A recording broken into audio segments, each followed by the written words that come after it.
नमस्ते आप सभी को, मैं पूजा परमार। आप देख रहे हैं द फैक्ट इंडिया। आज हम चर्चा करेंगे राजस्थान की सियासत में चल रही द्वंद्व की। जैसा कि इतिहास रहा है, जब भी दो पक्षों में विरोध होता है तो नतीजा सामने आता है कि दोनों में से एक विजयी होगा। लेकिन अगर उन दोनों पक्षों के ऊपर कोई और भी है तो स्थिति थोड़ी ज्यादा क्रिटिकल हो जाती है। प्रदेश में कांग्रेस पार्टी के प्रभारी सुखजिंदर सिंह रंधावा के लिए भी कुछ ऐसी ही स्थिति बन रही है। वे प्रदेश कांग्रेस में चल रहे आपसी मतभेद को दूर नहीं कर पाए, लेकिन भेदभाव के आरोपों से जरूर घिर गए। रंधावा पर गहलोत का एक तरफा साथ देने के आरोप लग रहे हैं। अब ऐसे में सवाल उठता है कि क्या रंधावा भी पुराने प्रदेश प्रभारियों की तरह गहलोत और पायलट की आपसी लड़ाई की भेंट चढ़ेंगे? इस सवाल के जवाब को लेकर जब हमने पोल कराया तो ज्यादातर लोगों ने रंधावा के खिलाफ वोट किया। ज्यादातर लोगों का मानना है कि रंधावा सीधे तौर पर सीएम गहलोत का एक तरफा साथ दे रहे हैं। इस बात को हम पिछले दिनों हुई घटनाओं पर गौर करके देख लेते हैं, जब पायलट ने अचानक से प्रेस कॉन्फ्रेंस करके पूर्व सीएम राजे के समय हुए कथित करप्शन के आरोपों की जांच नहीं कराने को लेकर अशोक गहलोत पर सवाल खड़े कर दिए थे। इसके बाद ही रंधावा ने कहा था कि पहले पायलट को इस पर चर्चा करनी थी, और इसके बाद पायलट के अनशन को लेकर भी रंधावा ने पार्टी विरोधी बताया था और जांच करके कार्रवाई करने की बात भी उन्होंने कही थी।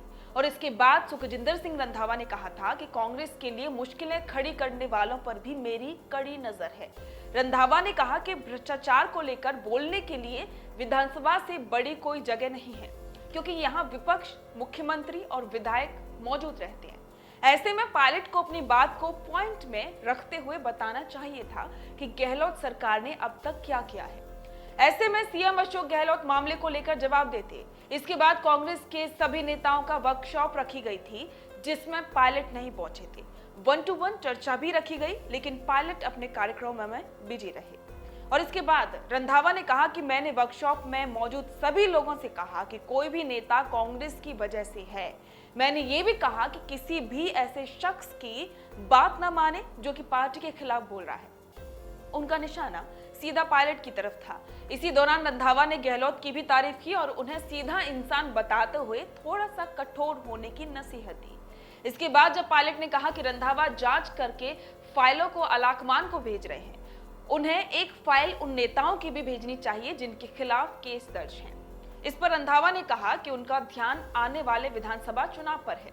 रंधावा के इस रवैये से पायलट के समर्थन में जो भी लोग हैं और जो भी उनके नेता हैं, वो आरोप लगा रहे हैं कि वे गहलोत की वजह से पायलट को टारगेट कर रहे हैं। प्रदेश प्रभारी को बदलने तक की मांग अब उठ चुकी है। कांग्रेस में चल रही यह स्थिति दिनों दिन ज्यादा गंभीर होती जा रही है। हमने जो पोल कराया था उसके अनुसार तो रंधावा की राजस्थान से विदाई निश्चित है।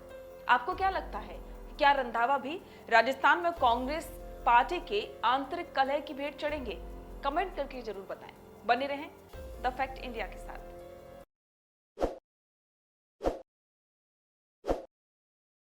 ताज़ा खबरों के लिए विजिट करें द फैक्ट इंडिया की वेबसाइट और डाउनलोड करें द फैक्ट इंडिया ऐप।